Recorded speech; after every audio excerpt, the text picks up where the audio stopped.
Good morning guys. आज मी थोडासा वेगळा मिनी ब्लॉग घेऊन आले. आज आहे सुट्टी, कारण आज आहे मिस्टरांचा बर्थडे. म्हणून म्हटलं चला जरा शेतात फिरून यावं, थोडंसं ऊनही मिळालं पाहिजे शरीराला. बघितलं तर मिस्टर अरे उडी पाण्यात, अरे बापरे. मुलं सुद्धा एवढे आनंद घेत होते पाण्यात, विहिरीत पोहण्याचा. सुट्टी म्हटलं की त्यांना एवढा आनंद होतो आणि विहिरीत पोहण्यासाठी ते तयारच असतात. सकाळी उठले की निघाले, टॉवेल घेतला की निघाले विहिरीत पोहायला.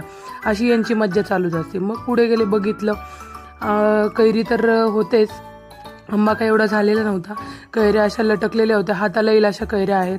मग कैरी खूप गोड आहे म्हणून मग एक कैरी मी ही मला काढून घेतली, कैरी तोडली आणि मग पुढे आले. पुढे बघितलं तर अरे बापरे, खूपच कैऱ्या अशा लोंबत होत्या खाली. कैरी घेऊन झाली, मग म्हटले लिंबू घ्यावं. लिंब तर जरा हिरवेगारच होते, मग मी एकच लिंबू घेतला आणि निघाली पुढे. असे लिंब तर भरपूर दिसत होते झाडाला, पण शक्यतो सगळे हिरवेगारच दिसत आहे. मग पुढे थोडं पुढं चला म्हटलं, पुढे काय आहे बघावं. बघितला कडीपत्ता, अरे त्याला शेजारी गवत पेटवल्यामुळे ते पूर्ण कडीपत्ता सगळा सुकून गेला होता. तरी पण मी थोडासा कडीपत्ता घेतला, मग आली घरात. बापरे, उन्हात फिरून तर मी लालबुंद झाले होते. मग मी केली होती नाश्त्याला खीर. म्हटलं चला थोडीशी खीर खावी, मग आपल्या पुढच्या दिवसाची सुरुवात करावी. अजून आमचा प्लॅन काही झालेला नाही, कुठे जाणार हे ठरलेलं नाही. जेव्हा ठरेल ते मी तुमच्याशी नक्कीच शेअर करेल. असेच माझे व्हिडिओ पाहण्यासाठी लाईक करा, सबस्क्राईब करा.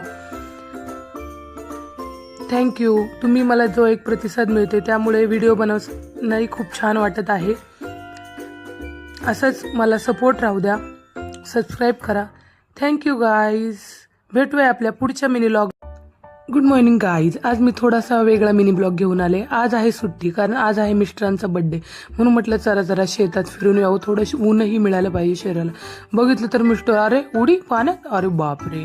मुलं सुद्धा एवढे आनंद घेत होते पाण्यात, विहिरीत पोहण्याचा. सुट्टी म्हटलं की त्यांना एवढा आनंद होतो आणि विहिरीत पोहण्यासाठी ते तयारच असतात. सकाळी उठले की निघाले, टॉवेल घेतला की निघाले विहिरीत पोहायला. अशी यांची मज्जा चालूच असते. मग पुढे गेले, बघितलं कैरी तर होतेच, आंबा काही एवढा झालेला नव्हता. कैऱ्या अशा लटकलेल्या होत्या, हाताला येईल अशा कैऱ्या आहेत. मग कैरी खूप गोड आहे म्हणून मग एक कैरी मी ही मला काढून घेतली, कैरी तोडली आणि मग पुढे आले. पुढे बघितलं तर अरे बापरे, खूपच कैऱ्या अशा लोंबत होत्या खाली.